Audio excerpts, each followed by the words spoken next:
खबर है गुजरात में चुनाव प्रचार पूरी रफ्तार में है। नेता वोटरों को लुभाने के लिए अपने पक्ष में वोट करने के लिए दिन रात एक किए हुए हैं। कांग्रेस से बीजेपी में शामिल हुए हार्दिक पटेल को बीजेपी ने वीरमगाम से उम्मीदवार बनाया है। हार्दिक पटेल अपने इलाके में जोर शोर से चुनावी सभाएं कर रहे हैं।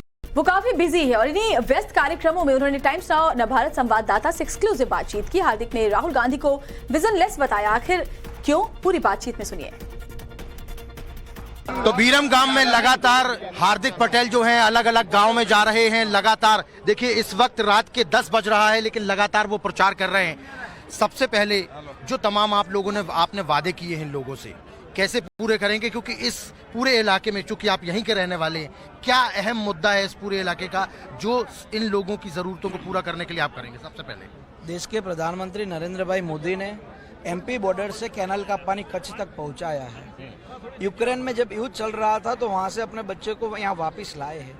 इतने बड़े बड़े काम हुए हैं तो एक छोटी सी तहसील में विकास के काम क्यों नहीं हो सकते? सबसे बड़ा मुद्दा यहाँ कैनल का। कैनल बनी हुई है, लेकिन जब किसानों को जरूरत होती है तब पानी के लिए दिक्कत होता है। तो इस गांव के लिए, इस तहसील के लिए सबसे बड़ा मुद्दा है समय से पानी मिलना। दूसरा मुद्दा है यहाँ वोल्टेज का। किसानों को बिजली मिलती है वो लो वोल्टेज मिलती है, तो उसको ठीक से वोल्टेज मिले ताकि किसानों को समय सर जब सिंचाई का पानी होता है तो उसमें उनको लाभ मिले। और तीसरा मुद्दा है कि यहाँ पर अस्पताल बने एक अच्छा सा, क्योंकि यहाँ सरकारी अस्पताल होते हैं लेकिन छोटे होते हैं, लेकिन उसको बड़े स्तर पे 50-60 बेड की अगर हॉस्पिटल बनेगी तो ये सारी व्यवस्था हो सकती है। ये जो वादे आपने किए आप पूरे करके देंगे इन लोग? अरे भाई 100 बेड की अस्पताल बनती है तो 50 बेड की क्यों नहीं बन सकती? अगर विधायक सरकार का होता है तो वो ज्यादा काम कर सकता है। अभी जो कांग्रेस का विधायक है वो वहाँ से अर्जियां देता रहता है कि ये करिए वो करिए। उसके लिए वहां जाके बैठना पड़ता है, वहां जाके बातचीत करनी पड़ती है, वहां जाके प्लान देना पड़ता है। कई बार ऐसा होता है, जैसे कि हमारा जब आंदोलन चल रहा था तो हमने ऑप्शन दिया था कि आप रिजर्वेशन में ये सिस्टम लागू कर सकते हैं आर्थिक आधार पर। तो उसके कारण सबसे पहले आर्थिक आधार गुजरात में लागू हुआ था, जिसको हाईकोर्ट ने स्टे किया था। लेकिन लोकसभा और राज्यसभा में जब ये पारित हुआ तो वो कानून बना। तो हम वही कहते कि प्लान बना के आप सरकार को दो तो सरकार उसको इश्यू करती है। मैं उसी पर आ रहा था कि आपने 2017 में जब आंदोलन शुरू था, पाटीदार आंदोलन, उस समय आपने भारतीय जनता पार्टी की सरकार के खिलाफ ही मोर्चा खोला था और एक बहुत बड़े पाटीदार नेता के तौर पर आप उभरे थे। आज उस आंदोलन की स्थिति क्या है, क्योंकि आप भारतीय जनता पार्टी के ही अब हिस्सा हो चुके हैं? अरे भाई, आंदोलन में 10% रिजर्वेशन लागू हुआ तो आंदोलन इज ओवर। वो तो 19 में खत्म हो गया है। आप तो जब चुनाव आते तब आपको 17 याद आता है, क्योंकि 19 में तो आप आए नहीं थे, समझिए आप। तो वो तो 19 में खत्म हो गया। अभी जो मुद्दे बेसिक इश्यू है वो है हर असेंबली का। आज मैं भारतीय जनता पार्टी का सदस्य हूँ, भारतीय जनता पार्टी के उम्मीदवार के रूप में, सबसे कम उम्र के उम्मीदवार के रूप में चुनाव लड़ रहा हूँ। तो this first priority this time कि मैं अपनी असेंबली के लिए क्या करूं। जैसे कि मेरे विरमगांव का मुद्दा है तो विरमगांव में शहर में कुछ नया डेवलपमेंट होना चाहिए। आपको ये आइडिया ना हो तो बताओ, ये जो असेंबली है वो आनंदीबेन पटेल चुनाव यहाँ लड़ते थे, जो पूर्व मुख्यमंत्री हुआ करते थे, और उन्होंने इस एरिया को बढ़िया से डेवलप किया। लेकिन बीच में जो 10-12 साल जो निकले हैं उसमें इस एरिया को डाउन करने का काम हुआ है। लेकिन 10 साल का जो सूखा रहा है भारतीय जनता पार्टी का, वो आप हरा भरा कर देंगे इस बार? भारतीय जनता पार्टी ने फिर भी ये प्रयास बेहतर तरह से किया था। यहाँ नेशनल और मल्टीनेशनल कंपनियां हैं और यहाँ स्थानिक 6,000 नौजवानों को उसमें रोजगार मिलता है। यहाँ पर 10,000 रुपए में कोई बीघा भी नहीं लेता था, आज 1-1 करोड़ का बीघा हुआ है। तो भारतीय जनता पार्टी अपने स्तर पे करती है, लेकिन स्थानिक कोई नेता हो जिसको हम बोल सकते हैं पोस्टमैन, जो सरकार से बातचीत करे, सरकार अपनी बातचीत यहाँ तक पहुंचाए, वो योजनाओं को लागू करे।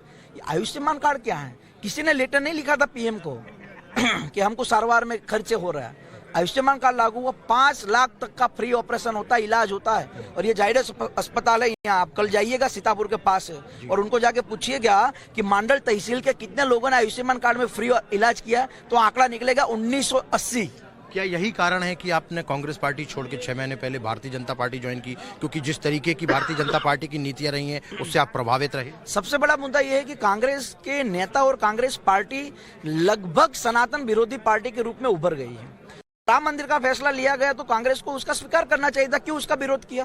जब कश्मीर से 370 हटाई गई तो कांग्रेस को उसका समर्थन करना चाहिए था, क्यों खिलाफत क्यों की? और जब हमारे गुजरात की बात आती तो जब देखो तब अदानी अंबानी को गाली देते। क्यों भाई? अदानी अंबानी गुजरात के इसलिए गाली देते हो तुम।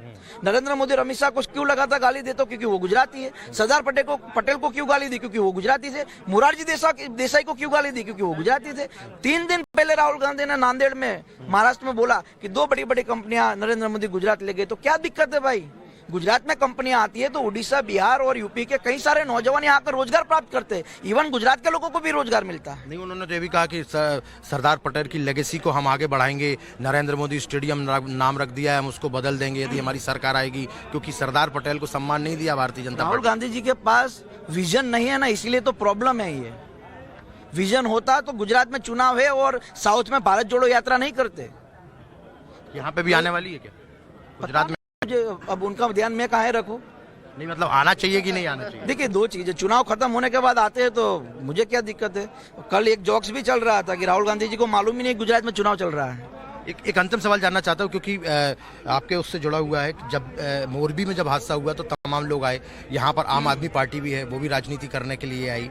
आम आदमी पार्टी कितना बड़ा खतरा है आपके लिए, कितनी बड़ी चुनौती समझते हैं? और दूसरा सबसे बड़ा सवाल कि जिस तरीके से हादसा हुआ उस पर राजनीति हुई, लेकिन दिल्ली में भी एक बहुत बड़ा हादसा हुआ है, उसको लेकर अब कोई वो सारे लोग खामोश बैठे हैं जो हिंदू मुस्लिम करते थे या लोगों को खतरा हो जाता था, असहिष्णु हो जाते थे, सांप्रदायिकता बढ़ गई है, तमाम सारे बातें होने लगती। मोरबी की घटना बेहद दुखद है, उस पर ज्यादातर किसी को राजनीति नहीं करनी चाहिए थी।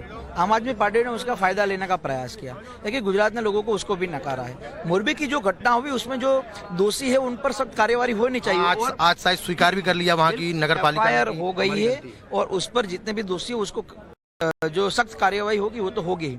लेकिन आम आदमी पार्टी जिस तरह से राजनीति करती है, पहले तो क्या कहा था आम आदमी पार्टी ने कि ब्रह्मा विष्णु महेश राम और शंकर को हम भगवान नहीं मानेंगे, उसका वचन दिलाया था, शपथ दिलाए थे। अब वो यहाँ आकर ये कहती है, वो तो स्टार प्रचारक है। तो कहने का मतलब ये है कि आम आदमी पार्टी सिर्फ झूठ का पॉलिटिक्स खेलती है, लोगों को गुमराह करती है और लगातार फ्री की रेवड़ी के नाम पर लोगों को एक अलग मायने में ले जाती है। देखिए, दो चीजें, घर का लड़का अच्छा बाहर से ज्यादा। नरेंद्र मोदी देश के प्रधानमंत्री बनने के बाद भी लगातार जितने भी योजना गवर्नमेंट की है उसको यहाँ लागू करने के लिए लगातार प्रयास करते हैं। तो घर का आदमी घर की चिंता को समझता है। और एक बात समझिए, चलिए प्रधानमंत्री जी चुनाव प्रचार में या प्रधानमंत्री के रूप में लगातार व्यस्त थे, फिर भी मोरबी की घटना में वहां जाके लोगों को मिले। दूसरी पार्टियां जो राजनीति करती है उनके नेताओं को वहां जाके मिलने का भी टाइम नहीं है। और दिल्ली की घटना पर सारे लोग खामोश क्यों? टुकड़े टुकड़े गैंग, तमाम सारे लोग। देखिए, आफ्ताब का जो मामला दिल्ली में जो घटना हुई है, हकीकत ये बहुत साफ है कि आम आदमी पार्टी का दोहरा चित्र लोगों के सामने आ गया है कि अपने घर में जो चीज होगी उसको दबा दिया जाएगा, बाहर की जो चीज होगी उसको उछाला जाएगा। लेकिन जब आप स्प्रिंग को ज्यादा दबाते हैं ना, वो ज्यादा उछलती है। आपको लगता है मतलब धर्मांतरण और लव जिहाद, ये तमाम सारी चीजें लगातार चल रही है पूरे देश भर में? भारतीय जनता पार्टी इसको रोकने के लिए पूरा प्रयास करती है। लव जिहाद पर कानून क्यों बना, यूनिफॉर्म सिविल कोड कानून क्यों बन रहा है? कहीं ना कहीं पूरे देश में और खासकर गुजरात में, आप जिस विरम गांव में है ना, वहां जाके गांव वालों को पूछिए कि 20 साल पहले हर दिन कर्फ्यू होता था, लोग बोलेंगे हाँ यार रविवार को छुट्टी होती थी, लेकिन कौन कभी क्या कर दे, छुट्टियां हो जाती थी। पिछले 20 साल से मेरे विरमगाम और मंडल में एक भी दिन कर्फ्यू नहीं हुआ। तो आपको क्या लगता है भारतीय जनता पार्टी की कितनी सीटें आने वाली इस बार? 150 से अधिक सीटों के साथ, बहुमत के साथ प्रचंड विजय होगी भारतीय जनता पार्टी की। और लोगों को भी ये देखिए, लोग ऑप्शन कब ढूंढेंगे? जब कोई ऑप्शन हो, जब अपना आदमी खराब हो। सही है, मेरे भारतीय जनता पार्टी काम कर रही है, विकास का काम कर रही है, विकास मॉडल लागू किया है, तो फिर इनको छोड़े क्यों लोग?